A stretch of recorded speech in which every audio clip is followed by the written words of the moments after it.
तो नमस्कार दोस्तों, black box school of visual effects में आपका स्वागत है।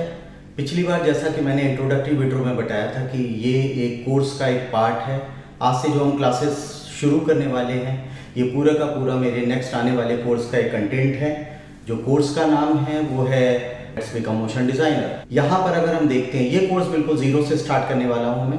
4 सॉफ्टवेयर कवर करेंगे, Photoshop, Illustrator, After Effects and Premiere Pro. सारा का सारा जो क्रक्स है उसका वो मोशन के अंदर है। तो whatever graphics we are going to create in Photoshop or Illustrator, we are going to give motion to that finally. Graphic design का कोर्स नहीं है, वो बात अलग है। फोटोशॉप हम करेंगे, पूरा करेंगे, लेकिन वो ग्राफिक डिज़ाइन का कोर्स नहीं है।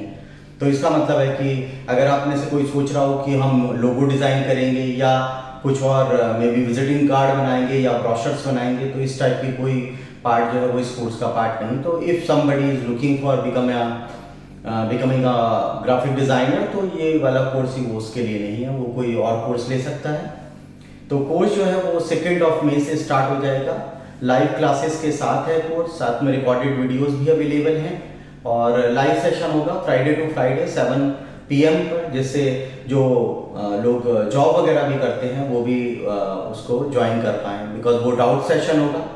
सो वो ज़रूरी है, दैट इज़ वेरी इंपॉर्टेंट। तो बाकी की डिटेल जो है वो मेरे प्रीवियस वीडियो में है उससे रिलेटेड, तो वो वहाँ से आप देख सकते हैं।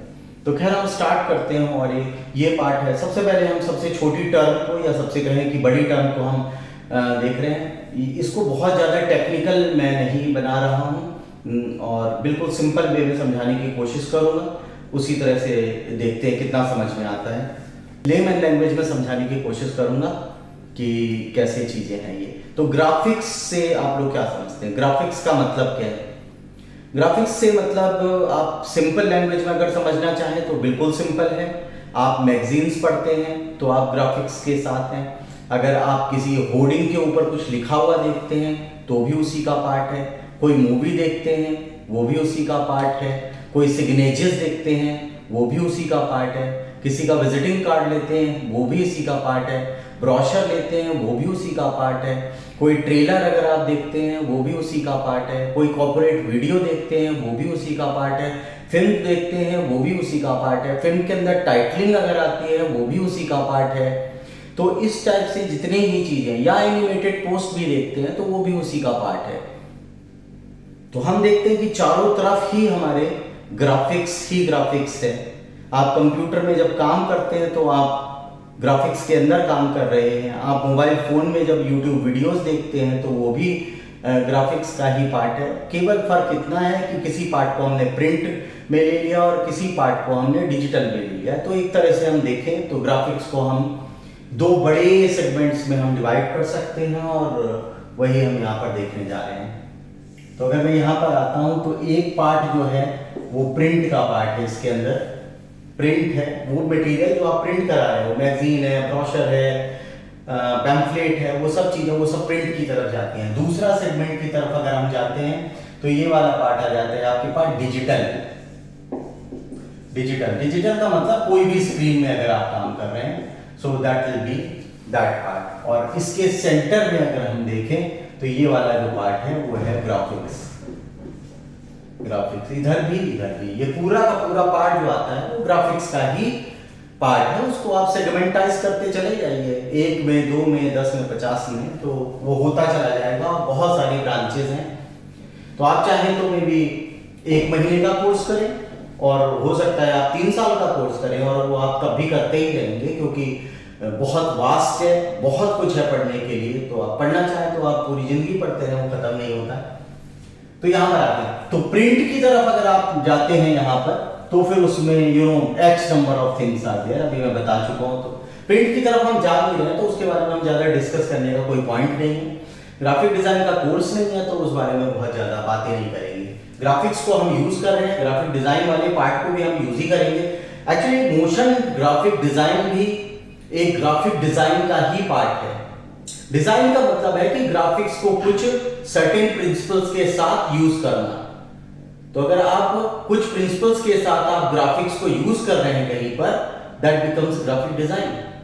और उसी ग्राफिक्स को आप जो आपने बनाया है सर्टेन प्रिंसिपल्स के अंडर में, उसको अगर आप एनिमेट कर देते हैं यानी मूव कर देते हैं, that becomes motion graphic design या मोशन डिजाइन शॉर्ट में। तो इस तरह से है ये। तो यहां पर आते हैं, तो इसका मतलब है कि दूसरा पार्ट जो है वो इस तरफ आ जाता है, ये दूसरा पार्ट आ जाता है जो कि डिजिटल है। अब डिजिटल में भी अगर हम देखते हैं, इसका मतलब है कि इमेजेस के बारे में बात कर रहे हैं मोटे मोटे तौर पर। डिजिटल में भी अगर हम देखते हैं तो यहां पर इमेजेस की बात आती है। तो अगर मुझे कोई इमेज, अगर मैं मान लीजिए मैं इंस्टाग्राम के लिए पोस्ट क्रिएट कर रहा हूं, तो वो डिजिटली क्रिएट होगी, राइट। तो वो डिजिटल के लिए क्रिएट होगी। हो सकता है मैं फोटोशॉप में बनाऊं, हो सकता है मैं इलस्ट्रेटर में बनाऊं, हो सकता है मैं किसी अदर सॉफ्टवेयर में बनाऊं। तो बहुत सारे सॉफ्टवेयर इस समय मार्केट में, मैं जिन सॉफ्टवेयर की बात कर रहा हूं वो मेन सॉफ्टवेयर है, वो इंडस्ट्री के स्टैंडर्ड सॉफ्टवेयर है, इसलिए उनके बारे में बात कर रहा हूं। और ब्लैक बॉक्स में वही सॉफ्टवेयर पढ़ाए जाते हैं जो कि कैरियर ओरिएंटेड होते हैं, जिसमें आप जाते हैं बाहर, या तो आप जॉब करते हैं या फिर आप फ्रीलांसिंग वर्क लेकर उसके ऊपर आप काम करते हैं। तो पैसा जहां कमाना होता है, कैरियर ओरिएंटेड का मतलब यही है कि अगर आपको पैसा कमाना है तो आप वो चीज सीखिए जो कि मार्केट में यूज हो रही है, जो कि इंडस्ट्री के अंदर यूज हो रही है, राइट। तो अगर कोई चीज इंडस्ट्री में यूज नहीं हो रही तो उसको ठीक है, आप शौक के लिए पढ़ सकते हैं, लेकिन आप कैरियर के लिए तो आप ऑब्वियसली नहीं पढ़ेंगे। और तो अगर हम यहां पर आते हैं तो अगर हो सकता है आपने कोई पोस्ट अगर आपने क्रिएट किया हो और वो किसके लिए हो मे बी इंस्टाग्राम के लिए, या हो सकता है वो फेसबुक के लिए हो सकता है सेम, हो सकता है वो एक पोस्टर हो और वो पोस्टर को हो सकता है आपको प्रिंट भी करवाना हो। तो इसका मतलब है कि डिजिटल की अगर हम बात करते हैं और यहां से और यहां तक ग्राफिक्स में अगर देखा जाए तो एक चीज बिल्कुल कॉमन होती है और वो है आपका इमेज। इमेज जो है वो बिल्कुल कॉमन होती है दोनों में, ठीक है। बनती अलग अलग तरह से है लेकिन है कॉमन। यानी अगर आप प्रिंट में उसको डालेंगे तो थोड़ा सा केवल कलर मोड चेंज होगा, और अगर आप यहां पर स्क्रीन की तरफ आएंगे तो कलर मोड अलग होगा। तो ये दोनों क्योंकि कलर्स को अलग अलग तरह से हैंडल करते हैं। प्रिंट में जो है वो अलग तरह से हैंडल होता है, प्रिंट में जो है कलर्स को रिफ्लेक्ट करके हैंडल किया जाता है या एब्जॉर्ब करके हैंडल किया जाता है, और यहाँ पर जो है वो एडिटिव कलर थ्योरी के ऊपर बेस्ड होता है। तो खैर वो बाद वाला पॉइंट है, तो यहाँ पर अभी आते हैं। तो ये इस तरह से दोनों में ही आपको इमेजेस यूटिलाइज करते हैं। लेकिन डिजिटल में एक चीज थोड़ा सा डिफरेंट होती है कि जब आप इमेजेस क्रिएट करते हैं तो आप वीडियोस भी क्रिएट करते हैं, आप फिल्म भी बनाते हैं, आप ट्रेलर भी बनाते हैं, आप कॉर्पोरेट वीडियोस भी बनाते हैं, आप एडिटिंग भी करते हैं, ठीक है। आप मोशन ग्राफिक्स के पार्ट भी बनाते हैं, उसके लिए आप इन्फोग्राफिक्स भी, एनिमेटेड इन्फोग्राफिक्स भी आप क्रिएट करते हैं। तो बहुत कुछ ऐसा जो वीडियो की फॉर्म में बनता है। लेकिन वीडियो बनाने का मतलब क्या हुआ? अब वीडियो बनाने का मतलब भी क्या हुआ कि वो इमेजेस ही बना रहे हैं आप। इसीलिए जब आप कोई टेलीविजन में कोई मूवी देख रहे हैं या आप वीडियो यूट्यूब पर कोई वीडियो देख रहे हैं और आप उसको रोक देते हैं तो you are looking like some image, वो इमेज वहां पर रुक जाती है, ठीक है। व्हाई इज इट सो कि जब आप 24, 25, 30, 60 इतनी इमेजेस को एक साथ रख के अगर आप रन कर देते हैं, that becomes motion, that becomes a video. जैसे फ्लिप बुक होती है, फ्लिप बुक को जो आप रन करते हैं तो आपको एनिमेटेड वो कैरेक्टर दिखाई देता है या जो भी उसके अंदर ऑब्जेक्ट है वो एनिमेटेड दिखाई देता है। It is just like that. तो जो सिनेमा का पार्ट है, जो वीडियो का पार्ट है, वो भी क्या है, एक फ्लिप बुक की तरह है। यानी आपने स्टैटिक इमेजेस को आपने रन कर दिया है और वो चला है। तो जितने ही ज्यादा नंबर ऑफ इमेजेस आप बढ़ाते जाएंगे उतना ही मोशन स्लो होता जाएगा, उतना ही मोशन स्मूथ होता जाएगा। लेकिन जितनी नंबर ऑफ इमेजेस आप कम करते जाएंगे, 24 से मान लीजिए आपने 20 कर दिया, 20 से आपने 15 कर दिया, 15 से आपने 10 कर दिया, तो जब आप इतने number of few number of images को आप रन करेंगे एक सेकेंड में, then animation, that movement will become jerky, वो जर्क के साथ आएगा, ठीक है, वो जर्क के साथ आएगा। और जब वो बिल्कुल रिड्यूस कर देते हैं आप सिंगल इमेज को, हो सकता है आप केवल एक सेकेंड में केवल एक सिंगल इमेज को रन करें, और तो इस तरह से आपने एक स्टॉप मोशन का भी नाम सुना होगा। तो वो क्या होता है, वो एक तरह से जर्की मोशन है but it looks good, but that is stop motion. इसका मतलब है कि बहुत लेस नंबर ऑफ इमेजेस जो है वो आप प्ले कर रहे हो एक सेकेंड के अंदर। तो इस तरह से वो मोशन का पार्ट। इसका मतलब है at the end of the day you have to tackle with the images. आपको केवल इमेजेस के ऊपर ही दिमाग लगाना है। अब वीडियो क्या है, वीडियो तो उसके बाद बन जाएगा। तो आपका खेल पूरा ये होना चाहिए, तो वहां पर क्वेश्चन ये आ जाता है कि जब मैं मोशन डिजाइन का कोर्स रहेगा तो मैंने फोटोशॉप इलस्ट्रेटर क्यों यूज किया। वो इसलिए यूज किया कि जब तक आप इमेजेस को ही अच्छा बनाना नहीं सीखेंगे तब तक आप वीडियो अच्छा बनाना कैसे सीखेंगे, ये सोचने का विषय है। जब तक आप इमेजेस को ग्रेड नहीं कर पाएंगे तब तक आप वीडियो की ग्रेडिंग कैसे सीखेंगे। तो ये सब चीजें इंटरकनेक्टेड है। इसलिए जब मैंने कहा कि मैं जीरो से स्टार्ट कर रहा हूं इसको, इसका मतलब है कि मैं जीरो का मतलब सिंगल पिक्सल से है, सिंगल पिक्सल से स्टार्ट कर रहा हूं, इसका मतलब जीरो से स्टार्ट कर रहा हूं। Very basic foundation course in motion design, but वो बेसिक नहीं होगा।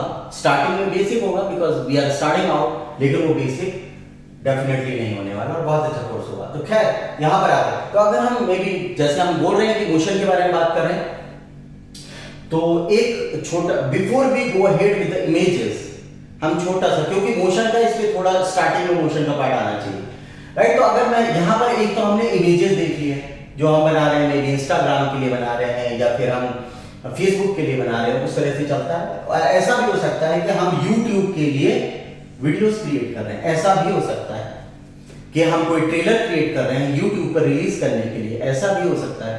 या फिर हम अपनी शोरील तैयार कर रहे हैं, या हम एक एनिमेटेड अपना रिज्यूमे किसी कंपनी में सेंड कर रहे हैं जो कि मोशन डिजाइन में काम करती है and that is looking for resume which is animated. तो आप क्या करते हैं, मोशन डिजाइन में अगर आपका एनिमेटेड वीडियो बना हुआ है, एनिमेटेड शोरील बना हुआ है, तो उसका एक अलग खेल होता है, उसका एक पूरा अलग मजा होता है देखने का। तो प्रिंटेड में तो जा ही सकता है, तो that is not a big deal. लेकिन आप जब एनिमेटेड उस चीज को बनाते हैं, it takes time, it takes your efforts, it takes your intelligence कि आपने उसको कैसे डिजाइन किया है मोशन के अंदर। तो जब हम यहाँ पर भी जाते हैं, तो जब आप सेटिंग्स में जाते हैं यूट्यूब की, तो वहां पर भी आप क्या यूट्यूब के वीडियोस की सेटिंग्स देखते हैं कि कुछ जो होते हैं वो कम रेजोल्यूशन के होते हैं और धीरे धीरे जैसे ऊपर जाते हैं वो वीडियोस, वो हायर रेजोल्यूशन होता जाता है। हायर रेजोल्यूशन का मतलब ये है कि आप बड़ा स्क्रीन पे देखना चाहते हैं, जितनी बड़ी स्क्रीन पे देखेंगे उतना हायर रेजोल्यूशन आपको चाहिए होगा, राइट। दूसरा, जब भी आप हायर रेजोल्यूशन की तरफ जाएंगे तो आपको उतनी ही अच्छी इंटरनेट स्पीड चाहिए होगी। तो अगर आपके पास अच्छी इंटरनेट स्पीड नहीं है तो आप लोअर रेजोल्यूशन पे देख सकते हो। तो एक पॉइंट था जब पहले हम क्या 480 वाले पे भी देख सकते थे, और आज जो है वो हमारे पास फुल एचडी भी कम पड़ जाता है, हम उससे भी ऊपर जाना चाहते हैं, मे बी 4K तक जाना चाहते हैं। तो सबसे नीचे की जो सेटिंग है वो शायद कुछ लोगों को याद भी नहीं होगी, ठीक है। दैट इज 144p पे हम लोग देखते हैं, अगर वहां नीचे की सेटिंग देखते हैं। उसके बाद 240p आ जाता है, 240p आ जाता है, फिर 360p आ जाता है, फिर 480p आ जाता है, और ये एक सेगमेंट हो जाता है वीडियो का। इसको हम बोलते हैं SD। SD का मतलब है standard definition, standard definition, right. लेकिन आज की डेट में ज्यादातर लोग ये इसके बाद वो देखना भी पसंद नहीं करते हैं, वो क्योंकि ये बहुत लो रेजोल्यूशन होता है एक पॉइंट पर, एक टाइम पर, इसी में हम लोग देखते थे, बट आज नहीं देखते हैं। तो यंगर जनरेशन को शायद पता भी नहीं है, राइट। तो इसके ऊपर अगर हम आते हैं तो वहां से अब देखना शुरू करते हैं। तो कहीं किसी गांव में भी अगर कोई छोटा सा बच्चा अगर YouTube देख रहा है तो वो इसमें देखना पसंद नहीं करेगा, वो जाता है वो HD में देखना पसंद करता है। तो यहाँ पर जो पहला पार्ट आता है HD का, वो HD 720 आता है, HD 720p आता है, और फिर आ जाता है आपके पास HD 1080p। तो P फॉर प्रोग्रेसिव, इसके बारे में बाद में बात करेंगे। लेकिन यहां पर जो बात करें, ये जो वैल्यूज हैं, ये वैल्यूज जो है ये उसकी हाइट को शो करता है, ठीक है, यानी उसकी लेंथ वर्सेस हाइट, तो दैट बिकम्स द स्क्रीन। तो यहां पर इसका मतलब, अगर अब आप प्रोफेशनल मान लीजिए हैं, अगर मोशन ग्राफिक्स से प्रोफेशनल है और आपको किसी ने बोल दिया कि फुल HD में मुझे एक वीडियो बनाना है, then you have to know because you are going to create a video. तो आपको पता होना चाहिए पहले से कि फुल HD की लेंथ कितनी होती है और विड्थ कितनी होती है, क्योंकि अगर वो फुल HD भी बोलेगा या फिर वो बोलेगा 1080 में मुझे बनाकर दे दो वीडियो। अब 1080 में वीडियो बनाकर आपको देना है तो आपको ये भी तो पता होना चाहिए कि उसकी लेंथ कितनी है। हाइट तो उसने आपको बता दी है 1080, लेकिन आपको लेंथ के बारे में पता होना चाहिए। तो अगर हम यहां पर आते हैं, मान लीजिए इस पर आते हैं अगर हम, और इस पे आते हैं, तो यही दोनों ज्यादा चलते हैं, इसलिए मैं इनके बारे में अभी बता रहा हूं, और बाद में इसके बारे में भी जब स्टार्ट होगी क्लासेस तो इनको और ज्यादा इलैबोरेट करके मैं डिफाइन करूंगा। तो यहां पर अगर आप मान लीजिए HD 720, HD का मतलब है high definition. High definition, HD का मतलब हाई डेफिनेशन। तो यहां पर अगर हम बात कर रहे हैं तो ये हो जाएगा, ये वाला हो जाएगा 1280 पिक्सल्स। स्क्रीन पे सब कुछ पिक्सल में ही काम होगा। 1280 पिक्सल्स इनटू 720 पिक्सल्स, 720 पिक्सल। और यहां पर अगर आते हैं तो ये हो जाता है 1920px इनटू 1080 पिक्सल्स। ठीक है, तो ये वाला जो पार्ट है ये 19 है। ये वाला जो पार्ट है ये फुल HD फॉर्मेट है, राइट, हाई डेफिनेशन। और ये वाला जो है वो HD 720 फॉर्मेट है, राइट, यानी फुल HD से थोड़ा सा छोटा। यानी आपके पास छोटा कंप्यूटर है 15 इंचेस वाला, तो आपको ये वाला पूरा आ जाएगा। और लेकिन आपको बड़े उसके लिए आपको ये चाहिए होगा, या फिर इमेज बाहर निकल जाएगी। खैर इसके बाद तो फिर क्या यहां तक आ जाता है। और कभी कभी इसको थोड़ा सा, और आज की डेट में YouTube में जब आप देख रहे हैं तो इससे भी ज्यादा रेजोल्यूशन की वीडियोस हैं वहां पर। तो अगर यहां पर आ जाता हूं और इसके ऊपर का देखता हूं तो 1440px भी है। फिर उससे और ऊपर चला जाता हूं तो आ जाता है 2060px भी आ जाता है आपके पास। और इसी 2160px को आप 4K रेजोल्यूशन बोलते हैं। इसी को आप 4K रेजोल्यूशन बोलते हैं। इसे भी आप HD बोलते हैं, लेकिन इसे UHD बोलते हैं। UHD का मतलब है ultra high definition, ultra high definition, ultra high definition बोलते हैं इसको। तो ये वीडियो का खेल है। ये वीडियो का खेल यहां से स्टार्ट होता है। लेकिन मैंने पहले कहा है कि वीडियो का मतलब इमेजेस के ऊपर आप काम कर रहे हैं, वो इमेजेस हैं। लेकिन अब वीडियो है क्योंकि वो रनिंग इमेजेस हैं। तो यहां पर जो पिक्सल जो आ रहा है, पिक्सल, इसके बारे में हम बात करेंगे अपने नेक्स्ट वीडियो के अंदर, राइट। तो यहां पर ये एक तरह से पार्ट आ गया। इसको थोड़ा सा और मे भी एक चीज को वो करना जरूरी है, इलैबोरेट करना, कि अगर जो इमेजेस की बात आ रही है यहां पर, ये मैं सेकंड वीडियो को हम यहीं से स्टार्ट करेंगे अपने, कि जो इमेजेस की बात करते हैं तो वर्ल्ड वाइड आपकी 2 टाइप की इमेजेस केवल होती हैं। उनमें से पहली जो टाइप है वो है हमारे पास रास्टर ग्राफिक्स या रास्टर इमेजेस, और दूसरा जो आपके पास टाइप है वो है आपका वेक्टर ग्राफिक्स। तो यही दोनों इमेजेस हैं जो वर्ल्ड वाइड यूज करते हैं। एक अपने आप बनती है, दूसरी आप बनाते हैं। समझ रहे हैं? एक अपने आप बनती है, दूसरी आप अपने आप बनाते हैं। तो इसके बारे में हम लोग अपने नेक्स्ट वीडियो में बात करेंगे। आपको ये वाला वीडियो कैसा लगा? आई होप कुछ आपको समझ में आया होगा। आई होप आप में से 80% 90% लोग पहले से जानते होंगे, क्योंकि आप लोग YouTube पर हर समय, हम सभी लोग YouTube पर हर समय कुछ ना कुछ देखते रहते हैं। This whole thing is very common thing, जो कि आप सभी लोगों को पता होता है, जो भी लोग इस फील्ड से कहीं ना कहीं किसी ना किसी फॉर्म पे कनेक्टेड हैं। तो नेक्स्ट वाले वीडियो में हम लोग इसके बारे में जानेंगे। तो till then, thank you very much.